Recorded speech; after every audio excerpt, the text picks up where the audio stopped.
habilitar, como pudieron, este edificio, lo habilitaron bien, una parte que quedaba. Y de hecho, hubo una intervención sobre esta fachada histórica, que ahora la verán cuando cambiemos el turno con Miguel Ángel. Hubo una intervención por parte de José María Fernández, que se mantuviese y se entendiese su valía, y precisamente desde la Junta entendieron que al no ser original procedía a demolerlo, y entonces se demolió, que es el anexo.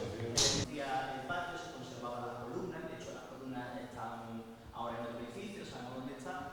El arquitecto que fue encargado, que fue Manuel Salado, desarrolló este vocabulario, esta arquitectura completamente ajena a todo. Realmente este es el edificio que lo que hace es olvidar completamente nuestra historia y la del propio edificio, se queda simplemente con la fachada y ahora desarrolla un vocabulario completamente nuevo y completamente ajeno. El estilo, que estas cosas que le gustaba decir a Miguel Ángel como historiador del arte, se podría ser como pues, un estilo neoplasticista, perdónenme, el que lo llevo soy yo. Es neoplasticista, es decir, una corriente que también se ve en el edificio de los dólmenes holandesa, una cosa bastante foránea que a nosotros realmente es bastante ajena. Esta orgía de imaginación, al final, si se dan ustedes cuenta, hace que el arquitecto diseñe absolutamente todo. Se queda vista toda la estructura en todo momento, él diseña todas las ventanas, todas las puertas, todas las manivelas, en un exceso y además, desde mi punto de vista, pues teniendo grandes fallos, sobre todo de aislamiento térmico, no para el momento, pero sí desde luego visto desde el momento de hoy, por intentar abrazar esos elementos que eran más ideales, que realmente se podían realizar, como la transparencia, la comunicación y todo el resto. Vamos a intentar dar una vuelta por fuera, por el patio, para que ustedes entiendan un poco lo que era esta manzana que pertenecía a todo el edificio y que luego se fue llenando de casas. Vamos a intentar subir a los dos elementos que son fundamentales, lo que pasa es que deberemos entrar en ¿dónde podemos entrar, Vicente? Son muchas personas. De ese ideal de los elementos y de los volúmenes que se producen.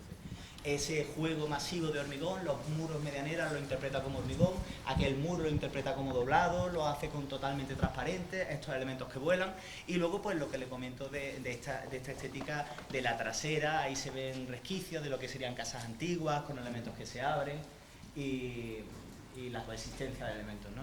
Es interesante ver porque realmente nadie se figura ni esta estética ni este elemento dentro de esta zona. Porque ¿Es viejo o es nuevo, ese que hay ahí detrás? Eso ya es antiguo, antiguo, ¿no? Sí, eso es antiguo, pero ya es del colindante, no es de este edificio, Aquí es verdad que queda... Pues esa tiene que ser... Claro, La que se hacienda, ¿no? Claro. ¿Y esos serán los pisos de la calle entrada? Bueno, vamos si queremos...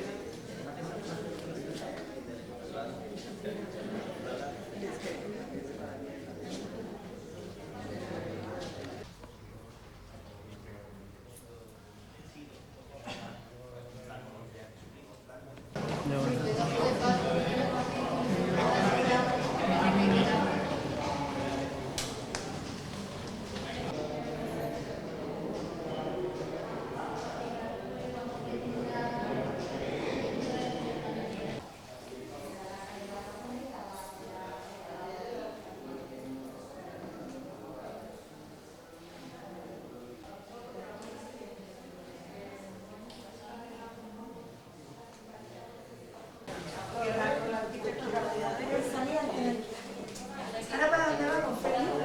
¿De la puerta? ¿A la calle? No sé, si vamos a ver con más. Al final, sino que se genera esa apertura, ese elemento distinto para poder dejarnos ver las vigas que tiene detrás y cómo aquel hastial se soluciona incluso en vidrio, que ese hastial en vidrio sí lo pueden ustedes ver desde la calle. Desde la Alameda sí que se ve algo extraño porque parece una casa histórica, pero se ve como si tuviese ese elemento de vidrio y es para iluminar este espacio. No lo escuché antes, aquí se demolió algo o estaba nada más que de la fachada. quedaba algo más que la fachada, es decir, de un lado existía la fachada y prácticamente la primera crujía y se mantenían algunas de las columnas del primer patio que sería el patio principal. Lo que quiero decir con esto es que podía haber perfectamente habido una voluntad de hacer una recreación o algún tipo de interpretación, al menos tipológico, de lo que es el patio, de jugar alrededor, y se podía hacer un ejercicio, y en otras casas de esta calle se ha jugado y se ha hecho. No nos hemos podido parar porque, bueno, pues porque éramos muchos y la acera es muy estrecha, que es otra de las características que tiene la calle Cantareros, que solamente se abre en dos elementos que se hacen posteriormente, que son, por un lado, la plazuela de los Remedios, que se abre posteriormente demoliendo dos casas, y el cine Torcal, que precisamente hace la voluntad de ser un cine y de tener gente esperando, retrasándose hacia atrás, pero si no sería una calle corredor, entonces no podíamos hacerlo. Pero la reflexión era eso, es decir, cuando tenemos un edificio histórico, ¿qué es lo que hacemos? Es un poco ilusorio. Bueno, en este caso lo que hemos hecho es cargárnoslo en la fachada. Yo creo que este es el ejemplo claro que lo que no hicieron los bárbaros, lo hicieron los barberinos, Sí. porque realmente los otros dos edificios que tuvieron una tutela privada, que era quizá porque tenían ese cariño a lo que era su patrimonio, cuando tuvieron que dinamizarlo, hacerlo a pisos, lo hicieron con mucho respeto, interpretando, restaurando de una manera. Esto, sin embargo, que venía con... Aquí no se respetó venía nada. lo hacía la Junta de Andalucía y se podía hacer con todos los medios posibles, pues lo que se hizo fue imponer desde fuera, desde mi punto de vista, pues un vocabulario absolutamente extraño, porque ya están ustedes viendo colores extraños, amarillos que no en colores distintos, azules, es decir, un vocabulario neoplasticista que no es muy extraño. Por lo tanto, respondiendo a su pregunta... No pega nada con la fachada, es un tiro. No pega nada, es una de las cosas que queríamos entrar para que ustedes lo vieran, para que vieran el contraste, pero sobre todo esa reflexión. En otros casos, pues, se ha reconstruido, en otros casos se ha hecho intervenciones intermedias, se ha hecho porque es una quimera el hecho de pensar que un edificio ha existido siempre igual o se ha restaurado siempre igual. En cada momento siempre han existido intervenciones, y aquí es verdad que el edificio, tal y como era originalmente, estaba prácticamente en ruina porque solamente quedaba un poco, pero se podía haber hecho mucho más, ya que ha existido una voluntad muy propia de la época, de los años 80, desde mi punto de vista, aunque se terminara en el 2001, pero la voluntad posmodernista y de creencia y de fe ciega en la modernidad es más ochentera, noventera, que es de donde surgen este tipo de cosas y se implementa un vocabulario completamente distinto. La modernidad que la pongan en otro sitio, ¿no? ¿No? ¿Qué va a hacer? Ya está hecho. Toda la calle, eso es lo que conforma ciudad, cada uno tiene una Andalucía, de todo, pero privativa pública.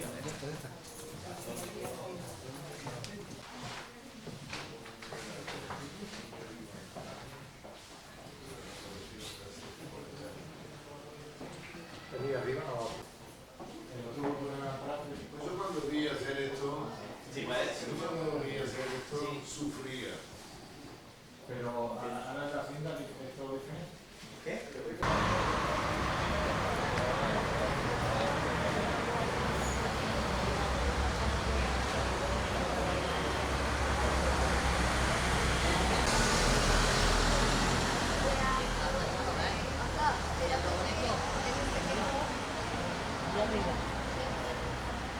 A vuestros compañeros antes de entrar, como aquí arriba, a lo que se hacía mucho en las ciudades de principios del siglo XX, o todavía se sigue haciendo, como ha recordado Juan Campos, en Inglaterra, que es subirse en alto en mitad de la calle y vociferar para dar un meeting o para contar algo, para incitar a la gente a lo que sea, ¿no?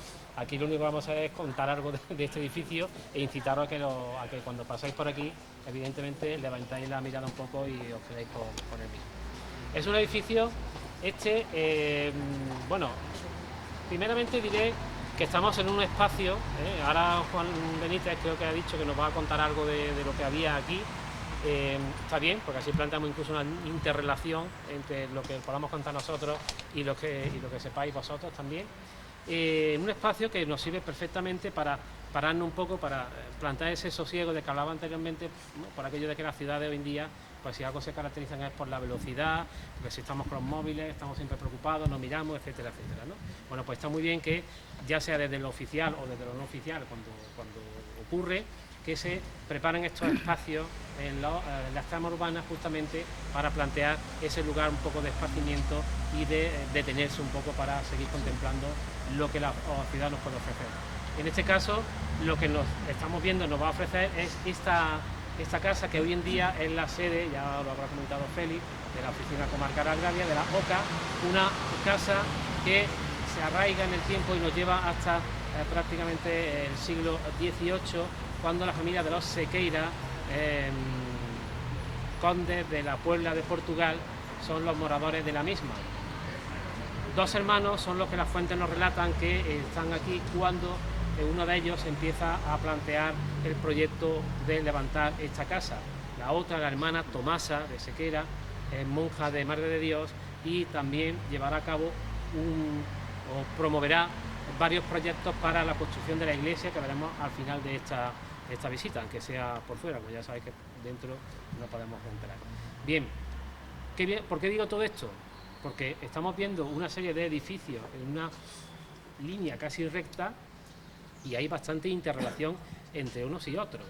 Ya no sea porque algunos de los que habitaban en ellos van a perpetrar que se construyan otros, sino como también estamos viendo, por ejemplo, ya en la fachada, la utilización de ese ladrillo va a ocasionar que, por ejemplo, casi veamos un manto casi ininterrumpido entre esta casa y la que está justamente al lado, que es la de los condes de Concha, ¿vale?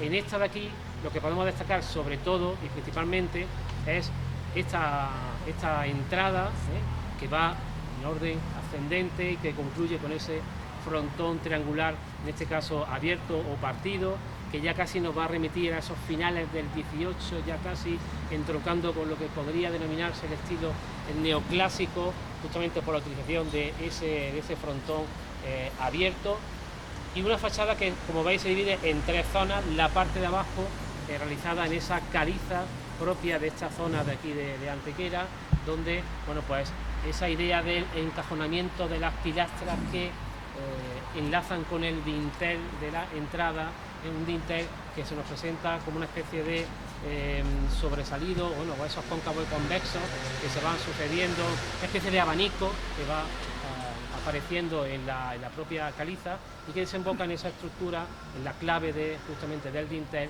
que sirve, además de una propuesta decorativa, vegetal, como podéis estar también viendo, promueve esa estructura que, en cierta manera, incluso podría llegar a plantear un cierto sostenimiento del balcón.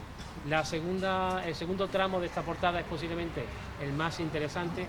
Se vuelve a repetir la estructura de las pilastras toscanas cajonadas y de nuevo, tanto en el dintel como en otras partes de la prolongación de esas pilastras, se van alternando las propuestas de decoración vegetal y la presencia de algunos animales de corte fantástico, como los que veis en los 2 espacios que quedan justamente entre esas otras 2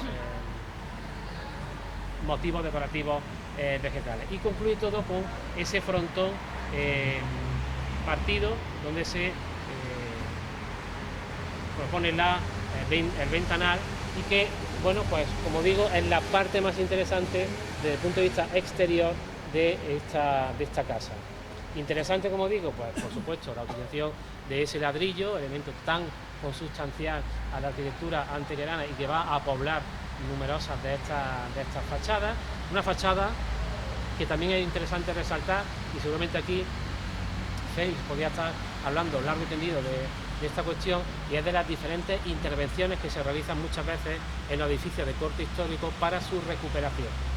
Lo más normal que pasara en esta es muy posiblemente que el ladrillo original no quedara apenas nada y se repusiera, pero justamente intentando emularlo lo más posible al original para plantear esa idea de imagen característica de una casa solariega de la Antequera del siglo XVIII, donde el ladrillo estará muy presente. Y un ladrillo que seguiremos viendo prácticamente en toda la calle y que también es un elemento característico.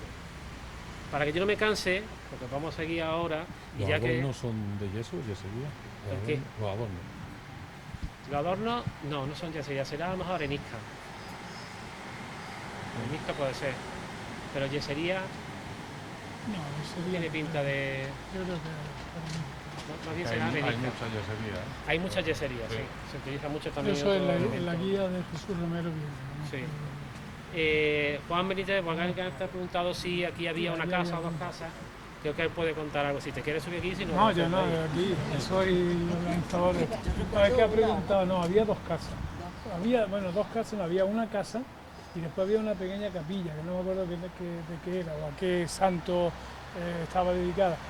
Y lo interesante es que esto se demolió en época de Jesús Romero y se hizo esta placeta totalmente inexistente, porque esto no se ha visto hasta esa época más o menos. Esto era unas casas parecidas a otras que vamos a ver un poco más adelante, todas blanqueadas de arquitectura popular.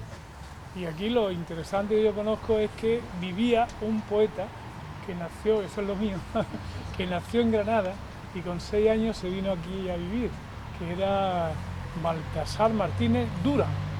Se escribía Durán, pero él, para que no se confundiera, le ponía tilde indebida, porque no hay por qué ponerle, si no tiene tilde en la de pronunciatura, pero él le ponía tilde precisamente para que la gente no se confundiera. No sé por qué tenía esa manía, pero curiosamente eso lo sé porque el primer artículo de la revista Estudio Integrano, en el número 1, un profesor mío de la Universidad de Granada, don Antonio Gallego Morés, que después fue el rector primero de la universidad, o el gestor rector primero de la Universidad de Málaga, lo cuenta. Y fue un gran poeta romántico que toda su labor prácticamente la desarrolló en Antequera, y que tiene, en esto adelanto algo a la presentación de tu libro, canta Antequera, como lo canta José Luis en su libro también, y la verdad es que tuvo una gran importancia este escritor, porque además se fue a Madrid, aquí nacieron 6 o 7, eran muchos hermanos, pero volvió enseguida y estaba muy arraigado en Antequera, que fue político también, y llevó a cabo muchas asociaciones y una actividad cultural muy importante. Entonces la pena es que se derribase, no sé por qué la causa. Yo recuerdo haberla visto, las casas y lo que quedaba de la capilla que había allí. Pues José Luis, que es más observador que yo, pues seguro que también. Pero efectivamente eran unas casas blancas. Si tenéis curiosidad, en la revista Estudio Integrano, en el número 1, el primer artículo de Antonio Gallego Morés, ahí aparecen fotos de la casa y del poeta que vivía aquí. Eso es lo único que tenía que decir, que lo podéis ver. Algo muy normal es el tema de la presencia muchas veces de esas casas adosadas a los muros de la iglesia, como también por ejemplo ocurrió en su día con San Agustín. San Agustín, entre los contrafuertes del lateral de San Agustín había muchas, entre ellas la casa de García, de la García. Y además la joyería. Yo tuve la suerte de entrar en una de esas casas, que hoy pregunto cómo es posible que allí hubiese una cocina y un dormitorio y todo. Pues y ahora cuando vemos los contrafuertes y demás, parece mentira, pero ahí estaba. Que yo cuando quedó la de la esquina, escribí un artículo diciendo que por favor se conservase. Lo mismo que se conserva la casa que hay en el Arco de la Estrella, o en el Postigo de la Estrella, que ahí preguntaron, yo dije que se deje como testigo de una realidad. Está bien que se recupere, pero un testigo tiene que haber. Lo mismo que debajo hay un testigo de un castillo o de una muralla anterior a la época árabe, pues yo creo que ahí se debió dejar algo. Porque ahora mismo nadie recuerda, salvo los que ya tenemos más de unos poquitos años, esas casas adosadas, pero era una realidad.